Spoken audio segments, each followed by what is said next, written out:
Imagine, for a moment, that the lights in your room dim a little. You can hear the faint hum of the night outside, cars far away, a clock somewhere, a soft breath of wind. And now, as you close your eyes, the story begins to unfold, like the turning of a very old page. Welcome to another journey through quiet history. Before we set sail into this strange world of rumor and myth, take a deep breath, let your body settle, and, if you haven't already, press play, subscribe, or follow, so that when the next story drifts across the night, you can find your way back without searching. Tonight, we wander slowly into the dim corridors of Europe during the Second World War, where fear and imagination met in curious ways, and where ideas of magic, symbols, and secret knowledge were whispered as if they might explain the chaos of the world. The story you're about to hear is not a tale of battles or heroics. It's the softer, stranger story of how myths grow in the shadows of great events, how ordinary people, soldiers, and even leaders began to wrap the war in layers of superstition. Some said there were hidden relics being sought in ancient ruins. Others swore that secret symbols could grant victory or protection. And many, living through long nights of bombings and silence, found comfort in believing that unseen forces, good or bad, were shaping destiny. The roots of these ideas stretch back far before the 1940s. In the early years of the century, Europe was already filled with societies devoted to the mystical and the occult. People studied astrology, ancient languages, the supposed powers of forgotten civilizations. There were men and women who believed that wisdom had been scattered across the ages, hidden in monuments, in sacred geometry, or in coded books that only a few could read. The world was changing, fast machines, radio, the new century of science, and yet, alongside that progress, there grew a quiet longing for something older, something spiritual, something mysterious. When war came again to Europe, these old beliefs did not vanish. They became part of the atmosphere. Soldiers carried small charms for luck. Pilots painted talismans on the sides of their planes. In cities under occupation, people whispered about secret societies working behind the scenes, about magical artifacts taken from museums, about coded symbols seen on uniforms or medals. In truth, most of it was rumor and imagination, a way to give shape to fear. But rumor has a way of feeling real when the world is uncertain. As we drift through this story, imagine the soft crackle of an old radio in the background. The year is somewhere in the early 1940s. The world feels enormous and unknowable. News travels slowly, distorted by propaganda, by wishful thinking, by the need to believe that suffering must have a hidden reason. People read newspaper articles claiming that ancient ruins or lost relics might decide the outcome of the war. In cafes and bunkers, the talk turns to strange legends, relics of saints, mythical spears, holy grail. Each new rumor becomes a spark that lights another. Historians, looking back, have found that much of this fascination was built on fragments of truth, wrapped in layers of invention. There were indeed scholars and researchers who studied mythology, folklore, and symbols. Some of them were employed by governments to collect cultural artifacts or to interpret propaganda. But what began as academic curiosity often drifted into myth when retold by journalists or by frightened citizens. The stories became larger, darker, and more enchanting than the facts behind them. One of the most enduring legends spoke of a supposed search for powerful relics, objects said to hold ancient energy or divine blessing. The idea was not new. For centuries, conquerors had sought sacred banners, swords, and relics, believing that victory might depend on them. In wartime Europe, such tales found new life. Whispered accounts described expeditions to mountain monasteries or desert ruins, searching for mystical treasures that could change the tide of history. In truth, many of these expeditions were simply archaeological projects or cultural missions, exaggerated by rumor until they sounded like quests from medieval romances. Imagine one of those stories spreading through a smoky pub in 1942. A soldier home on leave tells his friend that he heard from someone in intelligence that a team of scholars has been sent to the Himalayas to look for an ancient artifact. The friend tells another, and soon the story has grown wings. Within a week, people are saying that mystical orders are guiding the war from hidden chambers. In an age before instant communication, myths like these moved quickly and filled the spaces where truth was uncertain. For many, these stories brought a strange comfort. Believing that there were secret forces at work made the chaos seem less random. If history was guided by ancient powers, then perhaps the suffering had meaning. Others used the myths for persuasion, weaving them into propaganda to make their cause seem destined or blessed. When symbols appeared on flags or insignias, people projected mystical importance onto them, imagining secret alphabets or cosmic origins. In reality, most of those symbols had been chosen for design, heritage, or politics, not for magic. But imagination is powerful, especially when the nights are long and the news is grim. The fascination with astrology also rose during these years. Newspapers published horoscopes for soldiers and citizens alike, offering predictions about battles and personal fate. Governments quietly commissioned astrologers to write reports, not because they truly believed in the stars, but because morale mattered, and people found reassurance in ritual. Even high-ranking officers sometimes asked for birth charts, as if the positions of planets could offer some sense of control in a world spiraling into chaos. To the modern ear, it might sound absurd, but to those living then, it was simply another thread of belief woven into daily life. As you listen, imagine the rhythm of waves or the hum of a train in the distance. Each rumor, each superstition, is another wave washing up on the shore of history, leaving faint traces. Words carved in sand, soon to be erased by the tide of truth. Decades later, writers and filmmakers would rediscover these fragments and shape them into dramatic tales of secret cults and hidden artifacts. The truth, however, was quieter. It was the story of human imagination trying to make sense of fear. Scholars who study wartime culture have traced how these myths grew after the war ended. The defeated nations carried with them a sense of mystery and shame. People wanted explanations. Why had so much horror happened?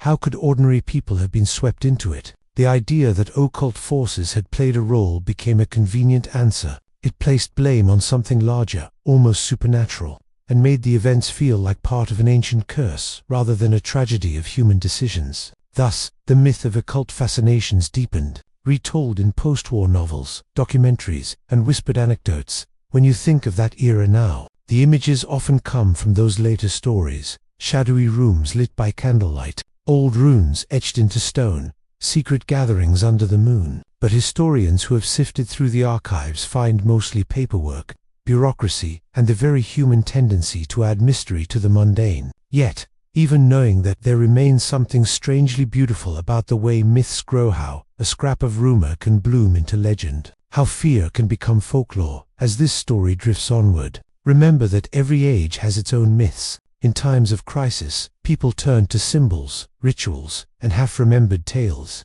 It's a kind of collective dreaming. During the Second World War, that dream took the shape of the occult: invisible energies, secret societies, lost relics, stars guiding fate. But beneath it all were ordinary hearts longing for meaning in uncertainty. Perhaps that's why these stories still echo today, because even in peace, we still search the dark for patterns of light. Let your breathing slow as the narrator's voice softens. The hum of the past becomes a lullaby now. The myths fade gently, leaving only the sense of how easily wonder and fear can intertwine. As we move deeper into the night, the story continues through the quiet aftermath of the war, through the decades of retelling, and through the historians who, years later, would sit surrounded by old documents, trying to separate fact from fable, truth from dream. After the war ended, the world was covered in silence for a long while. Cities still smoldered, letters still waited to be answered, and people walked through streets that seemed smaller than they remembered. Out of that quiet came stories, some born of memory, others of imagination. Among them were tales about secret symbols, hidden chambers, and unseen powers that had supposedly guided the conflict. For many, it was easier to believe that dark magic or mysterious relics had caused so much destruction than to face the simpler truth of human cruelty and fear. Publishers soon learned that readers were drawn to these strange possibilities. In the late 1940s and 1950s, books appeared claiming to reveal hidden histories, mixing fragments of documents with whispers from unnamed sources. The tone of those books was hushed, dramatic, as if a great secret lay just beneath the surface of known events. Some of the authors truly believed what they wrote. Others simply understood that mystery sells. The more time passed, the more elaborate the stories became.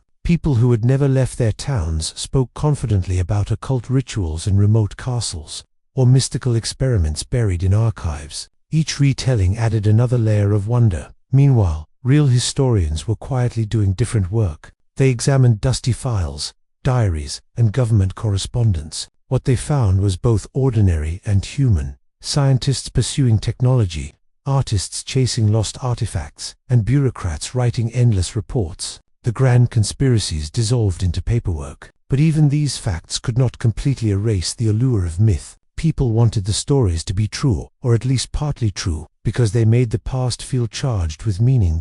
In living rooms and cinemas across Europe, new films began to appear. Black and white reels flickered with images of cloaked figures, ancient symbols, and secret societies pulling the strings of war. These films were not meant to teach, but to captivate. They offered an explanation that was dramatic, almost comforting, that history was the work of forces beyond ordinary comprehension. As audiences watched, a collective imagination took shape. The notion of a world governed by hidden power fit neatly into the anxieties of the Cold War era, when unseen threats and secret weapons already haunted the nightly news.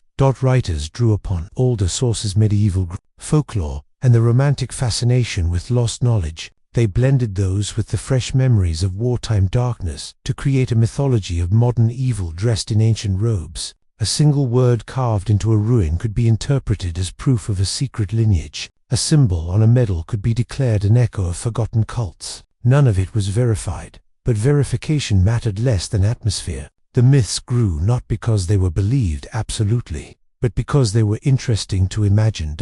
By the 1960s, television and glossy magazines carried the theme even further. Documentaries narrated in solemn tones spoke of mysterious expeditions and coded rituals. The photographs were often ordinary ruined monasteries, libraries, mountain landscapes, but captions transformed them into portals of intrigue. The audience could feel the chill of stone corridors and the rustle of parchment just from the words on a page. It was history re-enchanted, softened by time into a bedtime story for adults who remembered the war and wanted it to have some hidden pattern. Psychologists later suggested that this was a natural process. When trauma is too large, the mind reshapes it into symbols. A national tragedy becomes a myth of lost relics. A political catastrophe becomes a tale of cursed power. In this way, people could discuss horror without touching its raw edges. They could whisper about spells and secret orders instead of guilt and loss. The language of magic became a language of distance.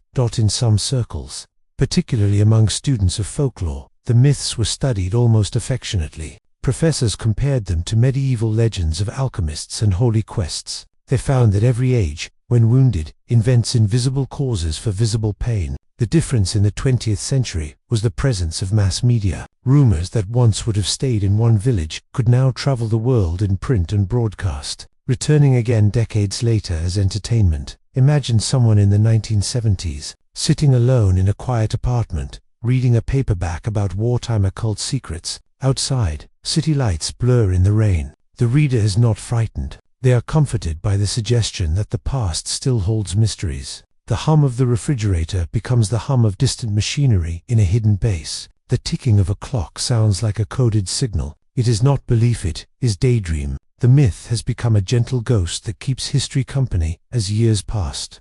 Archivists and historians tried to clarify the record. They published careful studies showing where each rumor began, how it evolved, and which pieces were invented. Yet every clarification seemed to create two new stories, like heads of a hydra. If one book proved that a particular legend was false, another author would claim that the proof itself was part of the cover-up. Myths are clever that way. They adapt to disbelief. The more you deny them, the subtler they become. By the 1980s and 1990s, filmmakers returned again to the theme with new energy. Adventure films, television miniseries, and novels painted vivid pictures of secret relics, arcane symbols, and brave explorers racing against sinister forces. The imagery was striking: torches, tunnels, maps covered in ancient writing. Many viewers, especially younger ones, first learned about the Second World War, not through textbooks, but through these stylized The real war was grim and bureaucratic. The mythic one was cinematic and strangely comforting. It allowed people to explore darkness without feeling its true weight. Scholars began to ask deeper questions. Why do people keep returning to the idea of hidden power? Why is the concept of forbidden knowledge so appealing? Some suggested that, in modern societies, where science explains nearly everything, myths about secret wisdom restore a sense of wonder. Others thought that such legends allow people to believe that evil is rare and exotic, rather than ordinary and human. To believe in dark rituals is to avoid believing in banal cruelty. It is, in a quiet way, an act of emotional self-defense. Listen now to how softly the past breathes. The noisy propaganda of wartime has faded, but in libraries and film archives, the myths remain like faint perfume. You can open an old magazine and still smell the dust of that fascination. There are photographs of scholars holding compasses over ancient stones, captions hinting at cosmic alignments. You can almost hear the narrator's voice, low, deliberate, soothing, telling of forgotten relics and coded orders, while outside, the ordinary world continues unchanged. Modern historians,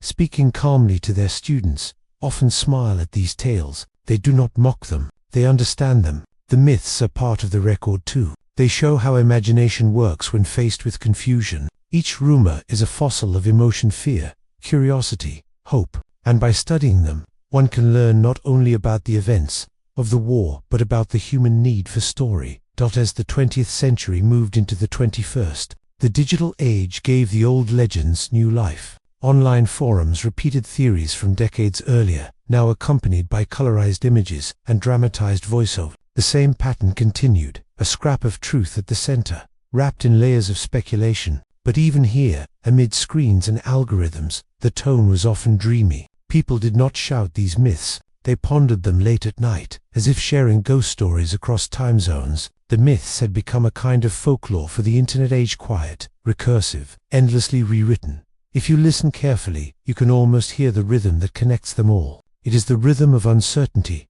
of minds seeking meaning. Every rumor begins as a whisper, grows into a theory, and settles eventually into legend. Then, as the years pass, someone new finds it, dusts it off, and the cycle begins again. The war becomes myth, the myth becomes metaphor, and the metaphor becomes a lullaby for the anxious generations that follow. Perhaps that is what all occult stories ultimately are, lullabies for confusion. They let us imagine that behind chaos lies pattern, behind suffering a purpose. They are not entirely false. They are emotional truths wrapped in fantasy. And when told in a soft voice, they become what you are hearing now, a slow unspooling of history that soothes rather than alarms, that acknowledges darkness but filters it through distance and calm. The hour grows later in this telling. Picture a small study lamp burning low, the pages of a notebook open, a pen resting where the historian paused to think. Outside the window, the city sleeps. The myths remain where they have always been, in the spaces between fact and dream, waiting for the next curious mind to turn them over like shells on the shore. There is something almost tender about how myths survive. They do not fight against truth. They drift alongside it, like shadows cast by candlelight. As each generation retells the story, the shadows shift slightly, becoming softer, longer, or more intricate. The myth of occult power in wartime became one of those lasting shapes, always changing, never entirely gone. It lingers in conversation, in film, in the quiet fascination people feel when they encounter a photograph of an abandoned bunker or a mysterious insignia carved into stone. To understand how these ideas took root, it helps to look back at the culture that birthed them. In the decades before the war, Europe was already entranced by mysticism. Societies dedicated to spiritual philosophy met in candlelit halls, blending fragments of Eastern belief with Western. Writers filled newspapers with articles about ancient wisdom, secret brotherhoods, and hidden energies that could shape the world. Too many, science had explained too much, leaving the soul adrift. The occult offered mystery back to an age that feared it had lost all wonder. In that atmosphere, symbols carried enormous weight. A rune, a star, a geometric pattern, these could feel like keys to a greater truth. When a government adopted them for its insignia or architecture, people instinctively sensed a deeper layer. Was there meaning beneath the design, or merely decoration? The uncertainty fed imagination. Even small artistic choices could later be read as evidence of hidden purpose. A monument's angles, the layout of a hall, the color of a flagell of it seemed to suggest something beyond the visible, inside those marble buildings and echoing corridors. However, the reality was often mundane. Clerks typed reports, officers signed documents, architects debated measurements and budgets. Yet outside, as rumors grew, those same corridors transformed in the public mind into places of initiation. their polished floors recast as ritual chambers. It is an old pattern. When power becomes remote, people imagine that it is magical, and when fear and fascination intertwine, myth blooms effortlessly. For many of those living through the war, the world already felt unreal. Air raid sirens, blackout curtains, coded messages, and invisible enemies all blurred the boundaries between seen and unseen. People whispered of strange experiments, of artifacts being hidden or transported, of leaders guided by ancient prophecies. In the absence of information, imagination filled the void. Entire mythologies can grow from nothing more than silence and fear.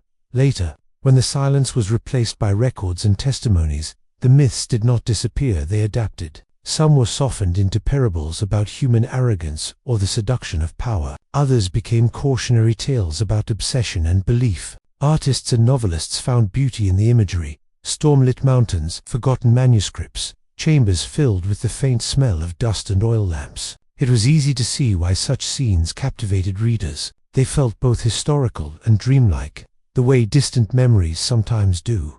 There were those who sincerely tried to find physical evidence of these stories. In the 1950s and 1960s, small groups of explorers and amateur historians searched through ruins in Germany, Austria, and Poland, hoping to uncover relics or secret tunnels. What they found were mostly remnants of war-collapsed bunkers, rusted machinery, crates of documents long water-damaged and unreadable. Yet even these discoveries seemed charged with mystery. The explorers would stand in the dim light of a cave, the air heavy with damp stone, and feel as though history itself was breathing nearby. The human mind, when confronted with decay and silence, often creates its own narratives to fill the void. Some museums later displayed these artifacts, labeling them with care: helmets, maps, insignial, ordinary objects that once served practical functions. But to many visitors, they looked like relics from a mythic age, symbols of an empire that sought not only territory but destiny. Standing in front of a glass case, one could almost imagine a world where belief and power intertwined so completely that history became legend. The stillness of the display made it easy to dream. By the time historians began to trace the real origins of the so-called occult fascination, they found that much of it came from misunderstanding. Early writers had misinterpreted the interest of certain individuals in ancient culture or art restoration as mystical obsession. What had been curiosity became, in retelling, a secret cult. An archaeological survey became a quest for a sacred relic. The truth was simpler, but simplicity rarely satisfies the imagination. A myth is a story shaped by longing for meaning, for drama, for connection to something beyond ourselves. And so, in the decades that followed, the stories continued to circulate quietly. Students of history would stumble across them, often in the margins of larger works, and pause to wonder. They would find themselves reading late into the night, the light dim, the house silent, except for the soft turning of pages. The tone of those old books was hypnotic, half fact, half fable. Each chapter seemed to lead further into mist, where the boundaries of time blurred and the reader felt as though they were wandering through a dream of the 20th century, rather than its reality. The allure of such stories is not easily dismissed. They promise that beneath the surface of ordinary events lies something profound and ancient. They suggest that the world is not random but orchestrated by unseen hands, guided by symbols that only the wise can interpret. For a tired mind, especially one seeking peace after chaos, that idea is soothing. It replaces disorder with pattern, fear with mystery, and grief with narrative. And in the soft retelling, the myth itself becomes a form of healing, a gentle reimagining of pain into poetry. Even today, if you walk through certain parts of Europe, you can feel echoes of that atmosphere. Old castles stand in silence, their courtyards filled with shadows that lengthen in the evening light. The stones seem to remember, and yet they reveal nothing. Tour guides speak softly of hidden rooms and tunnels sealed for decades. The truth is usually far less dramatic: storage cellars, water conduits, but the imagination resists such plainness. The mind prefers the romance of secrecy. In the hush of those places, one might even begin to understand why these myths endure. They give silence a story, and darkness a name.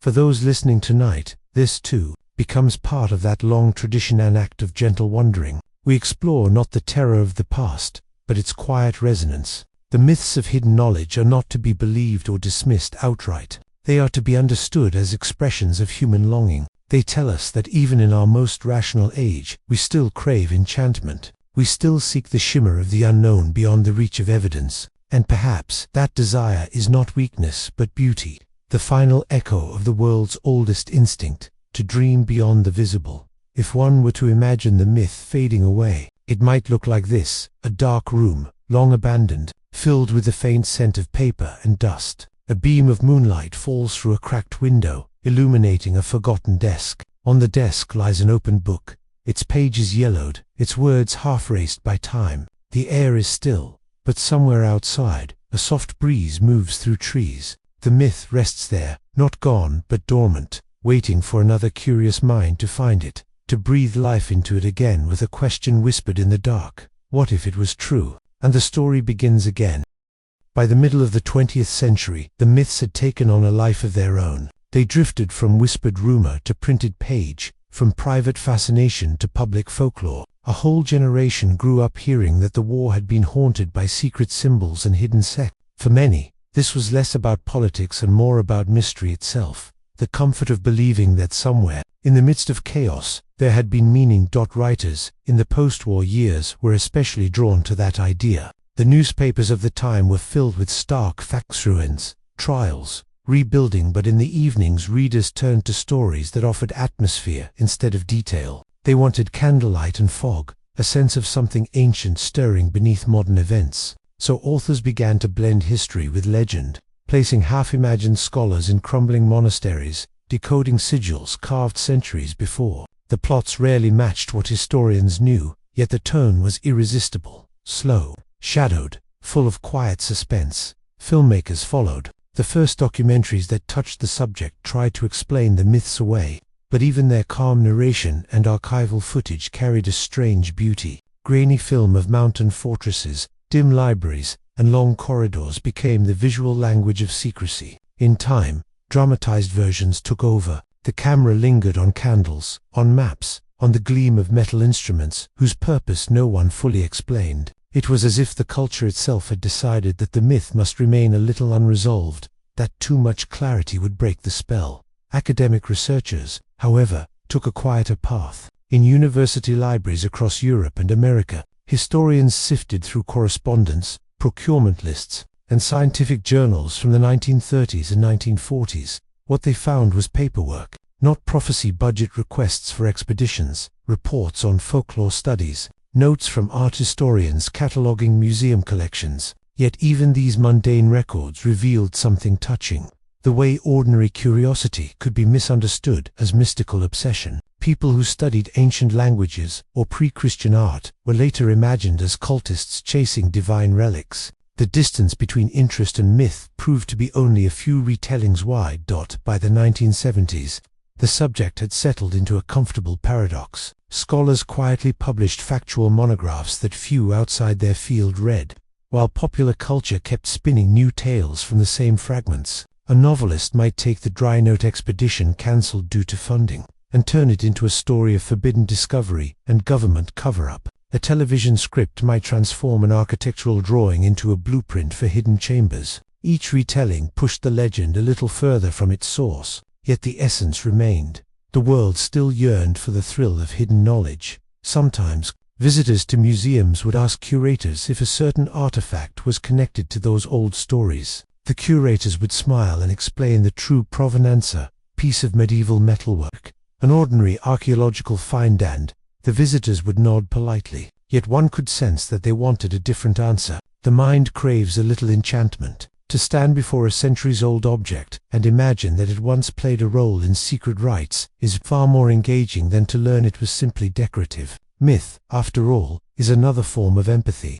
It lets the present feel the pulse of the past. Gradually, the idea of the occult war became a metaphor. Artists used it to explore the human desire for certainty in uncertain times. Teachers spoke of it as an example of how rumor grows when fear and imagination meet. And psychologists wrote of collective dreams, how societies project their anxieties outward until they take the shape of stories. The myth was no longer about one regime or another. It was about the universal pattern by which power and mystery entwined. In the stillness of the classroom or the quiet of the library, This realization had a strangely peaceful effect. To study myth is to step outside of it, but not to destroy it. The same way an astronomer can explain the stars yet still feel awe.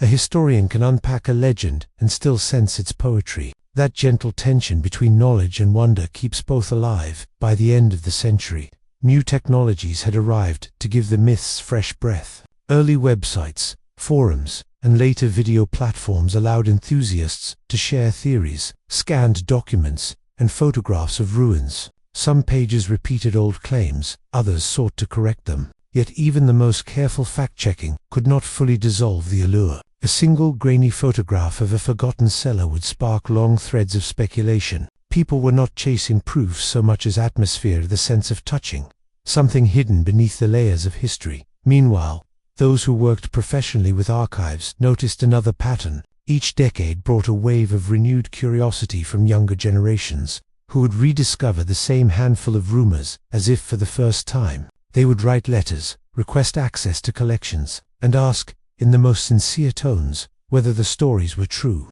The archivists learned to answer gently. They would describe how myths evolve, how small details grow large in retelling, and how history and legend can coexist without one cancelling the other. Often, that explanation satisfied the visitors more than any revelation could have. There is something soothing about understanding how imagination works. As the century turned, filmmakers returned once more to the subject, but this time with irony and distance. Their works were quieter, almost illiterate. They showed scholars wandering through overgrown ruins, tracing faded murals with fingertips, whispering about the futility of chasing absolute knowledge. The music was slow, the colors muted. These films no longer sought to thrill, they sought to lull. They turned myth into meditation, letting the audience drift between history and dream.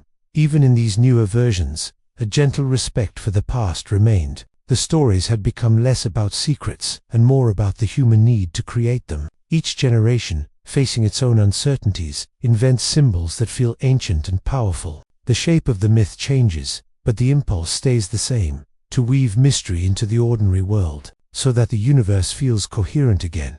Late at night, in small study rooms lit by a single lamp, researchers still read through brittle papers that smell faintly of dust and ink. Sometimes they pause, listening to the rustle of leaves outside the window, and wonder what it is that draws people to these stories again and again. Perhaps it is because myth offers gentleness where history offers severity. It allows the imagination to drift, to soften the edges of time's harder truths. In that way, even an untrue story can hold a kind of quiet honesty. It tells us how people felt about their world, even when it doesn't tell us what actually happened. And so the myth endures, not as doctrine but as lullaby. It is whispered in classrooms, repeated in documentaries, painted in watercolor shades on the pages of novels. It is there when we close our eyes and picture dim corridors, old books, and the faint gleam of candlelight on stone. The myth has become a way of remembering without fear. It teaches that every era, no matter how rational, leaves room for mystery, and that perhaps,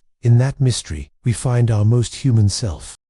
As time went on, the old myths began to lose their sharp edges. They softened, like stones worn smooth by the tide. What once sounded like secret power or danger now felt like nostalgia, the faint perfume of another era's curiosity. People no longer feared these stories. They simply found them fascinating. They became a window into the human imagination, a way of understanding how myths form and why they endure.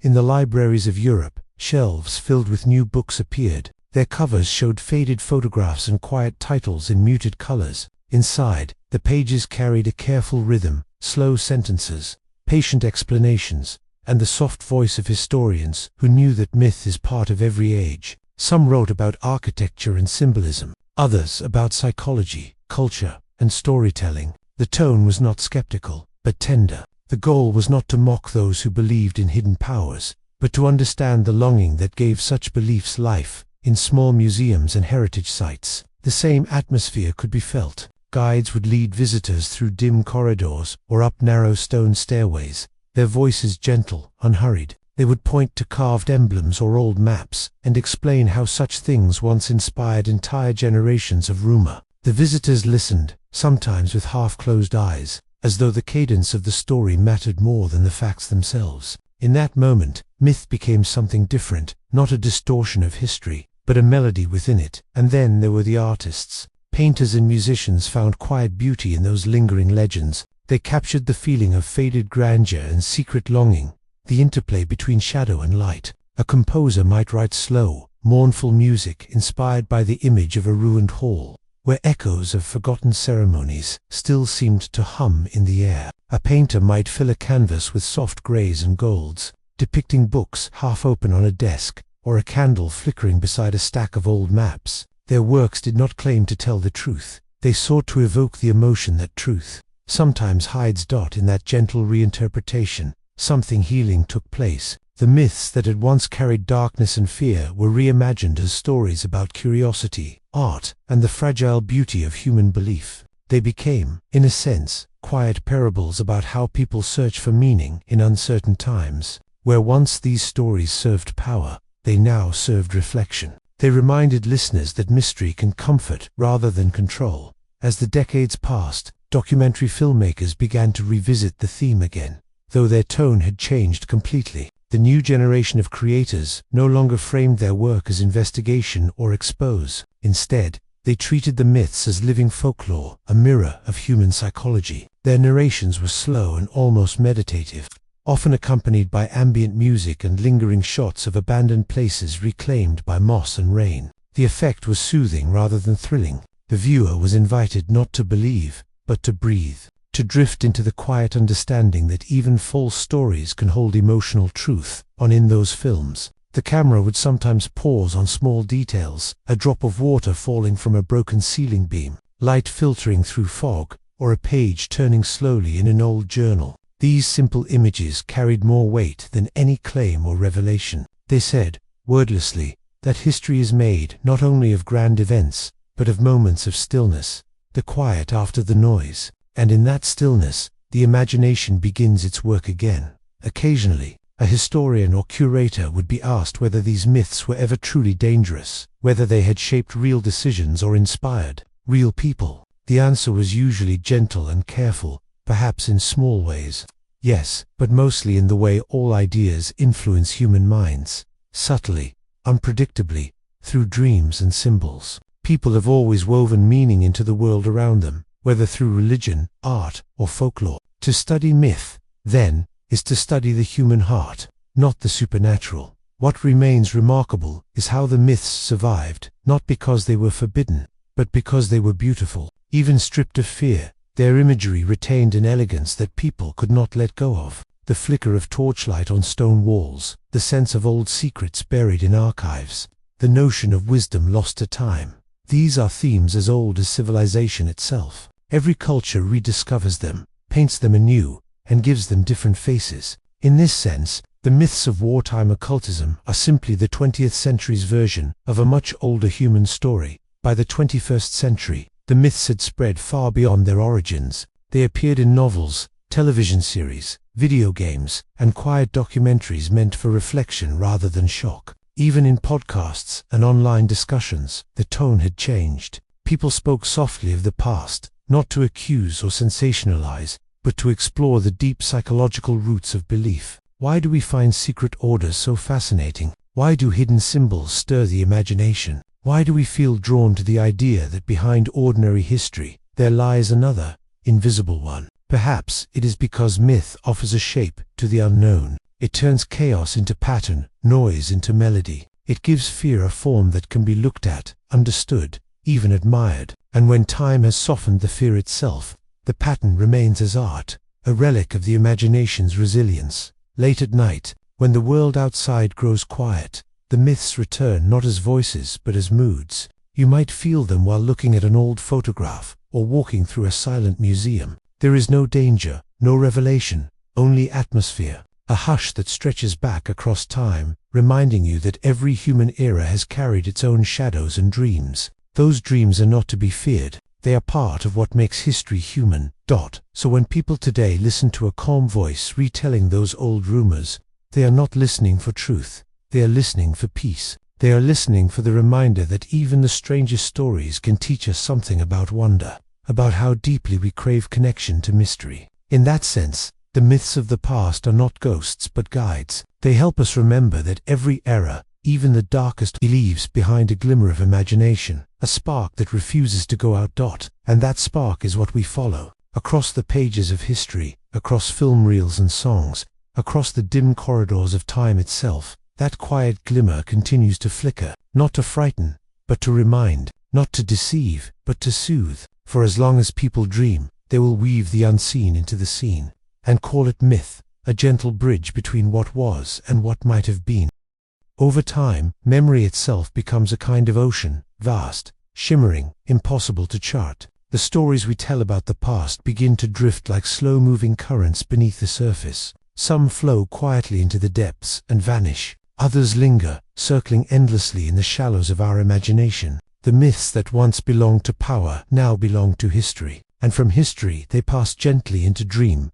In the calm of late night, if you listen closely to the silence between thoughts, you can almost feel that sea moving. It is not filled with ghosts, but with echoes, half-remembered ideas, softened by time. The great halls that once carried banners and torches now hold only air and dust. The archives once guarded as secret now rest open on quiet library shelves. The voices that once shouted certainty now exist only as whispers in old recordings. The urgency has faded. What remains is the texture of curiosity, the soft pulse of wonder that refuses to disappear. Historians, poets, artists, they all drift over this ocean in their own way. Each searches not for answers but for understanding. They approach the myths like archaeologists of emotion, brushing away layers of fear and fantasy to uncover the fragile longing beneath. And what they find is always the same, that every generation builds its own temples of meaning, only to see them crumble, then rebuild them again in new forms.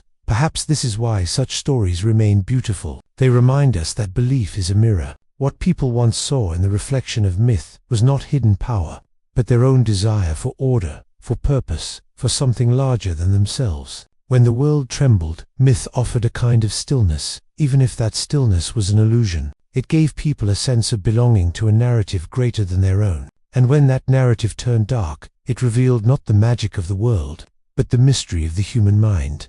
Now, so many years later, the world looks back with calm fascination. The once dreaded symbols appear in textbooks and museum displays. The imagery that once inspired terror has been transformed into historical study. And yet, behind the glass, beneath the academic language, a soft emotion lingers, the awareness that we are always drawn to mystery, even when we no longer believe in it. Imagine standing in a museum gallery late in the day. The light is dim, filtered through tall windows. There's a hush in the air, the kind of silence that feels almost alive. You move past glass cases holding relics of another time, letters, medals, strange emblems whose meanings have long since faded. The plaques beside them speak in quiet tones, context, dates, explanations. But what your mind hears is older than language. It's a whisper of all the people who once stood where you stand, wondering what it all meant. The faint scent of old paper, the soft echo of footsteps on the floor, the subtle chill of stone, all of it feels like being inside a memory that isn't quite your own. You realize that history, at its deepest level, is not something you learn but something you feel. It hums beneath the skin, like the echo of a faraway sea dot, and then, when night falls, that feeling follows you home. Perhaps you sit by a window with a dim lamp, listening to the slow rhythm of rain against the glass. You think of all those forgotten minds, all those long extinguished candles, all the stories that once burned brightly and then quietly faded. There is a kind of peace in that fading, a reassurance that even the most powerful myths dissolve into calm. That time itself is a patient tide, washing everything into balance again. In that calm, the idea of evil, of destiny, of control, all begin to dissolve. What remains is humanity, fragile, searching, endlessly curious. The myths that once terrified or mesmerized now reveal themselves as simply reflections of that search. In their symbols, you see the universal patterns of yearning, the sun and the moon, light and shadow, creation and decay. These are not the property of one era or ideology. They are the shared language of the human spirit, and perhaps that is why these old stories still echo so softly in the modern imagination, because they remind us, even now, that no matter how dark or misguided our histories become, the human need to dream never dies. We will always build worlds in our minds, worlds of meaning, mystery, and wonder, and through them, we continue to understand ourselves. So when you hear the gentle voice of a storyteller at night, recounting the strange myths of the past, what you are really hearing is a meditation on humanity itself. The story may be about lost archives, secret rituals, and forgotten codes, but beneath those images lies something universal, the rhythm of curiosity that beats quietly in every heart. It is the same rhythm that makes people look up at the stars, or listen for the sound of waves in a shell. It is the rhythm of being alive, aware that the world is vast, that the unknown still calls softly across the dark,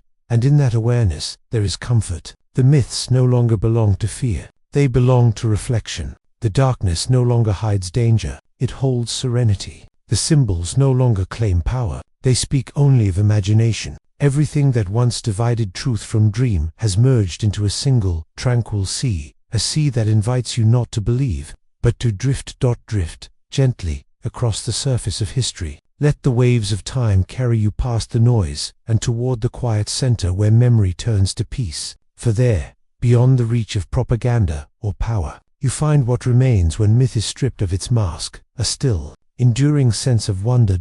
And that wonder, soft, luminous, and eternal, is what makes history worth remembering at all. The world after war entered a quieter age, one of rebuilding, of silence after storms. Yet in that silence, stories continued to breathe, softly, like embers beneath ash. Across Europe, people began to piece together their own understanding of what had just passed. Historians, novelists, and wanderers sifted through ruins, not only of cities but of ideas. In their search for meaning, they sometimes found old fragments of myth, strange symbols carved into abandoned buildings, half-forgotten rumors whispered in the countryside, peculiar coincidences that invited speculation. And so the old tales of hidden power, of secret societies and mystical relics, continued to evolve, reshaped by distance, softened by time. They were no longer frightening, no longer the property of fanaticism or fear. They had become part of folklore, woven gently into the tapestry of 20th century imagination. A writer might mention them in a passing line of poetry. A filmmaker might recreate them in sepia tones, his scenes filled with slow-moving dust and candlelight. What once was danger became atmosphere. What once was warning became metaphor. There's something very human in that transformation, the way darkness, when remembered, slowly turns to art. It's as if the mind, unable to hold terror forever, begins to repaint it into meaning. Like an old scar that fades with age, the myth loses its edge and gains depth. The same symbols that once commanded fear now invite contemplation. People study them not to believe, but to understand. Imagine an old library in the late 1950s. The lamps are low, dust motes drift lazily in the light. A historian turns the brittle pages of a wartime journal, his breath slow, his expression calm. He reads of rituals and relics, of whispered prophecies, of men who thought they could command destiny itself. But as he reads, he does not feel awe. He feels sadness and curiosity. Sadness for all the lives shaped by illusion, and curiosity for how those illusions ever took hold.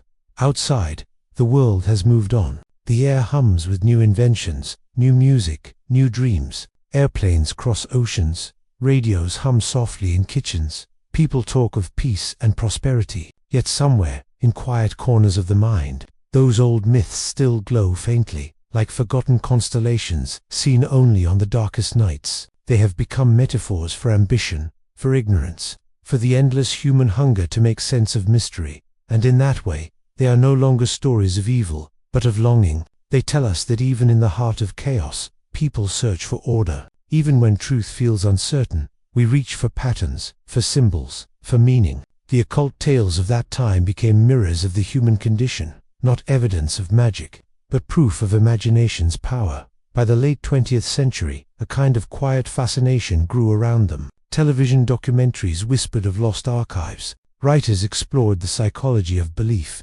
Artists painted the ruins not as places of power, but of introspection. Moss-covered stones, empty corridors where wind and memory intertwined. The occult myths of war had transformed into philosophical meditations about fear, control, and wonder, and so they passed into popular culture. Films set their scenes by candlelight. Stories of secret orders and forbidden knowledge became familiar, safe, almost comforting. They no longer claimed truth, they offered texture. They became part of how people expressed mystery itself. The fear that once surrounded them had softened into quiet beauty, a beauty that lives in old maps, in flickering shadows, in the calm sound of turning pages. When you listen to such a story at night, with your eyes half closed, it no longer feels like history. It feels like a dream, the kind that hovers between fact and imagination, between what happened and what could have been. You can almost hear the gentle hum of a projector as an old film plays, the slow crackle of an archival recording, the rhythmic tapping of typewriter keys in a dimly lit room.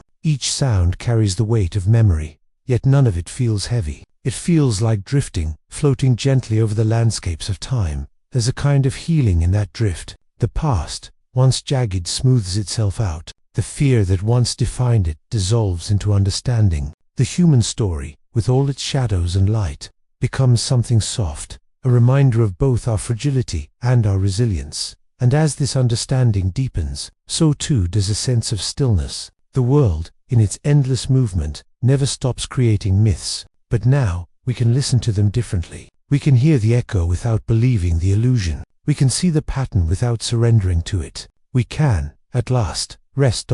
So imagine, for a moment, standing at the edge of a quiet sea at twilight. The water moves slowly. The horizon glows faintly gold. The air smells of salt and rain. Somewhere behind you, the world continues its restless chatter. But here, in this calm, the only thing that exists is the steady rhythm of the tide. Each wave, like each story, rises, breaks, and returns to peace. The myths of power have long since sunk beneath these waves. What remains are ripples of understanding, soft, endless, serene. As night falls, the last colors of the sky fade into silver. The wind grows quiet. The stars begin to appear, patient, ancient, unbothered by the stories told beneath them. And it's there, in that timeless stillness, that the history of belief finally rests. Because all myths, no matter how strange or dark, eventually lead us back to the same truth, that we are dreamers, that we invent meaning as naturally as breathing, and that even in our mistakes,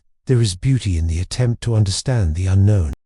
In the stillness of passing years, myths don't die. They fade, dissolve, and reappear as whispers in new forms. The world turns, generations come and go, and yet the old fascination with mystery never leaves us. It's as if humanity itself carries a quiet ember of wonder that refuses to go out. The war years, the ruins, the frightened imaginings of that age, all of it now lies beneath layers of calm reflection, softened by the tender patience of time. Decades later, scholars would revisit those same stories, not to expose, not to condemn, but to understand. They began to notice how myth behaves like memory, fluid, changeable, poetic. One historian once wrote that myths are not lies, but dreams told awake. And perhaps that's true. The occult legends that once haunted Europe became like dreams remembered from childhood, faint, fragmented, carrying both fear and fascination, stripped of harm but rich in symbolism, dotting quiet archives and libraries. The last of the handwritten letters faded into sepia, the ink turned pale, the paper brittle, and in those fragile documents, modern readers found not monsters or magicians, but people flawed, frightened, searching. Every generation faces its own darkness, and in the absence of understanding, it builds stories to fill the void. Those stories, however misguided, are simply expressions of that eternal yearning, the need to make sense of the unknown, and the unknown itself. That endless space between what we know and what we imagine has always been a sanctuary for wonder. When we stand on the edge of mystery, we feel alive. It's the same reason people still gaze into the night sky, tracing constellations and asking the same questions asked thousands of years ago. The stars have not changed, only our stories about them have. And so it is with every myth of power, every tale of hidden forces. They are mirrors, reflecting not reality, but our deepest hopes and fears. Imagine, for a moment, a quiet old village in the European countryside. It's summer. The air smells of hay and rain. The church bell tolls softly in the distance, and the sound rolls over the hills like a slow breath. Somewhere, an old man sits by a window, reading by lamplight. The book in his hand speaks of the past, strange years filled with confusion and awe. But to him, it reads like legend. He's lived long enough to see how the truth bends gently over time, how what once seemed impossible becomes history, and how fear, when remembered gently, turns into wisdom.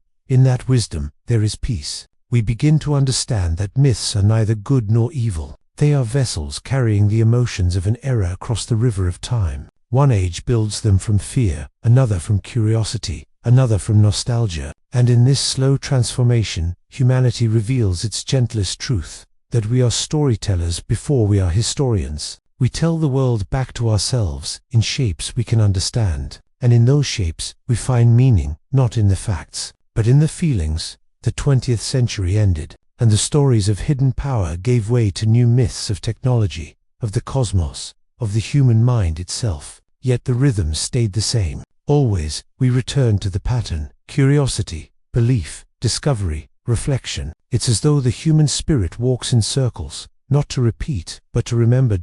And when night falls, that rhythm feels almost sacred. The hum of the earth, the sound of distant wind, the beating of your own heart, all of it moves in slow harmony, like an ancient chant carried forward by generations unseen. You can close your eyes and imagine those who once looked to the same sky, who once whispered their fears and hopes into the same silence. They too sought meaning in symbols, in myths, in stories of unseen forces shaping fate. They, too, found comfort in believing that the unknown had a shape, a pattern, a whisper of intention. But now, the need for fear has vanished. What remains is fascination. The old myths no longer claim power over the mind. They rest quietly in the realm of curiosity, like relics washed ashore by the tide of time. And as we gaze upon them, we see not danger, but reflection. In their strange shapes, we recognize our own imagination, our own longing to understand.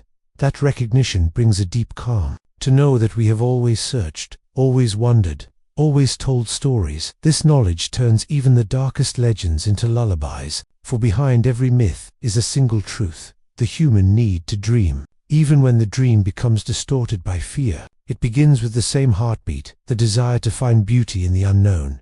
And so, late at night, when you hear a voice speaking softly of old legends and forgotten rituals, let it wash over you like a tide of time. You don't need to follow every word. Just feel the rhythm, the cadence of memory, the pulse of reflection. It's the same rhythm that guides the sea, that moves the stars, that carries the story of humankind forward into each new dawn. Somewhere, beyond the reach of reason or myth, there is a still point, a place where all stories meet. It's not found in temples or archives, but in silence, the same silence that falls just before sleep, the same silence that holds all things in balance, the same silence that has listened, patiently, for centuries, as we speak, and dream, and remember. And as you drift into that silence now, the old myths fade completely, the symbols dissolve into light. The voices of the past grow distant, like waves breaking softly on a shore that no longer needs a name. What remains is the sound of breath, slow, steady, alive, the simple truth that you are here, that you are part of the same human story that began so long ago and still continues, quietly, tonight.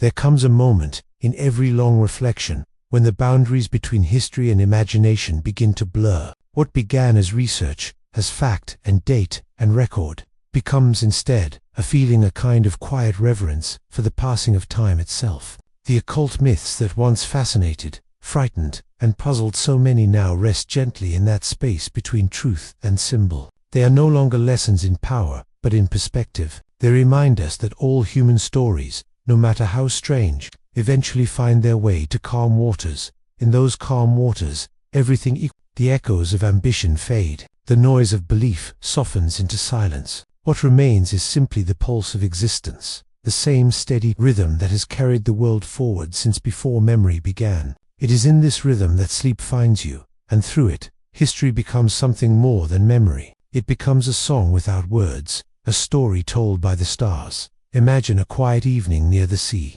The air is cool, the last light of dusk lingering on the horizon. The waves roll in and out with slow precision, each one a whisper of centuries passing. You sit upon a rock, feeling the faint spray of salt against your skin, and you think of all those who came before you, those who built myths from fear, and those who untangled them with time. You realize, gently, that both were simply searching for peace. Both were trying, in their own way, to understand what cannot be seen. The night deepens. The first stars appear faint at first, then brighter. The constellations emerge like soft patterns drawn by invisible hands. Once, long ago, those same shapes in the sky carried other myths, gods, monsters, heroes. People looked up and saw not stars, but meaning. And tonight, even knowing what they truly are, spheres of burning gas scattered across a vast emptiness, the sense of wonder remains. Science has explained them, yet mystery persists, because meaning is not something we find, it's something we create, again and again, as softly and endlessly as breathing. So much of history is like this, a dialogue between the known and the unknown. One generation builds stories to explain the world, the next pulls them apart to see what lies beneath. Yet through it all, the rhythm of wonder never disappears. It changes form, perhaps, but never vanishes. The myths of the past dissolve into new dreams, dreams of discovery, of knowledge, of unity. The old symbols fall away, and in their place rise new ones, the spiral of galaxies, the pattern of DNA, the light of distant worlds. The mystery simply moves from one place to another, always waiting to be rediscovered. And maybe that's the true magic, not in the myths themselves, but in the endless ability of the human heart to keep searching, to imagine something greater, to stand at the edge of the unknown and still whisper, softly, I wonder. When you think of it that way, every myth becomes a meditation. Each one begins with awe, travels through confusion, and ends in peace. Even the darkest legends, when viewed from a distance, teach stillness, because they remind us that fear is temporary, but curiosity is eternal. Fear fades, curiosity adapts. Fear closes the mind, curiosity opens it again. And so, as the world grows quieter around you, you begin to feel that same openness stirring within. The boundaries of time blur, the weight of history lightens. You no longer see myths as relics of superstition, but as markers on the long road of human thought. Each one, even the strangest, points to the same truth, that we have always been dreamers. The form changes, the longing remains. Somewhere in the distance, a clock ticks softly. The rhythm is gentle, steady, almost like the sound of a heartbeat. You realize that every tick is a reminder of passing time, but also of continuity. The clock does not hurry, nor does it stop. It moves patiently, through endless repetition, just as the world does, just as we do. In that rhythm lies a certain peace, the peace of knowing that everything, no matter how vast or mysterious, is part of a pattern. You close your eyes and listen to that pattern. It is the same pattern that once guided storytellers as they spoke beside fires, the same rhythm that monks heard in candlelit halls as they copied ancient manuscripts, the same quiet pulse that filled explorers' hearts as they gazed across uncharted seas. And now, in this calm moment, it fills your breathing in and out, like waves. Slowly, the imagery of the old myths drifts away. The dark halls, the strange symbols, the whispered secrets, all fade like smoke in the night air. What's left is clarity, an open space where thought can rest. You feel no urgency, no need to know, only the gentle assurance that everything, in the end, finds its way back to stillness. And in that stillness, you begin to sense something deeper,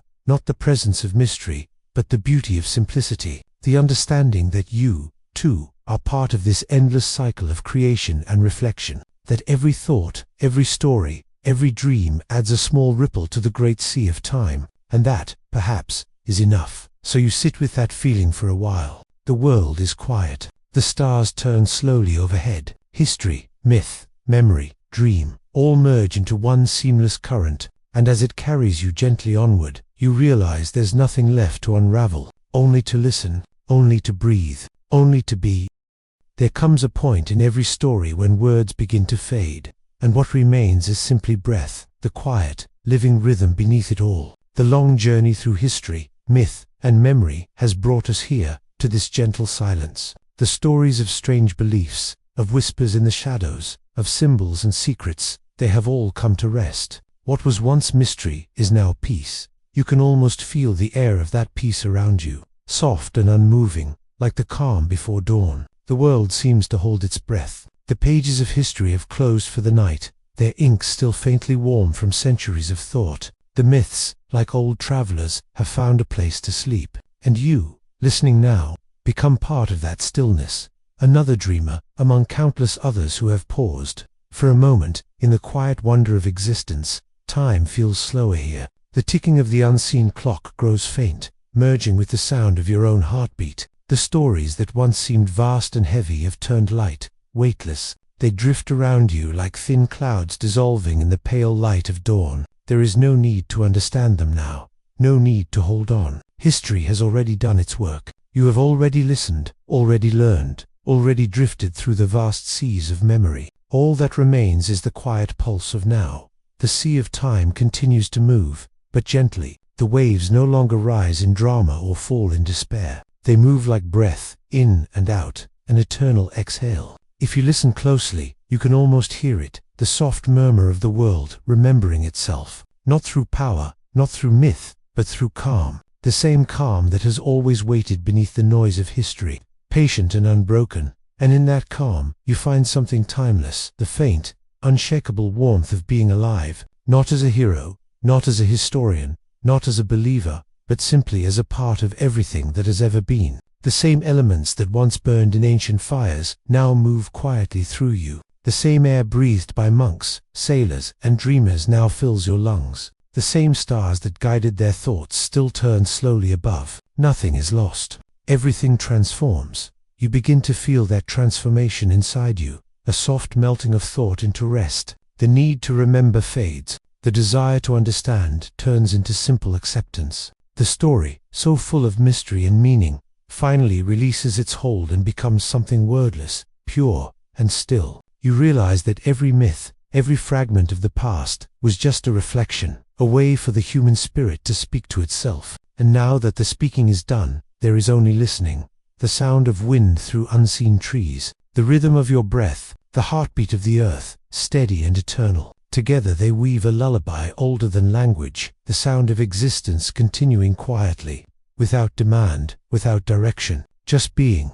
The myths of power, the legends of control, the old fears and fascinations, they dissolve completely now, absorbed into the still air of the present. What remains is peace, the simple grace of knowing that everything changes, and in that change lies balance. Light and dark, belief and doubt, memory and forgetting, all are parts of the same whole, all flow toward the same sea dot. So let go now, let the echoes drift away like distant waves. The past has already told its stories, the future is still unwritten. You are here, floating between them, safe in the calm that connects them both. Feel the warmth of that calm spreading gently through you, a quiet that holds no fear, no tension, only rest. Outside, the night continues its slow turning. The stars shimmer softly above the sleeping earth. Somewhere far away, a bell tolls once, faint and distant, marking another hour that has quietly passed into eternity. You don't need to count them anymore.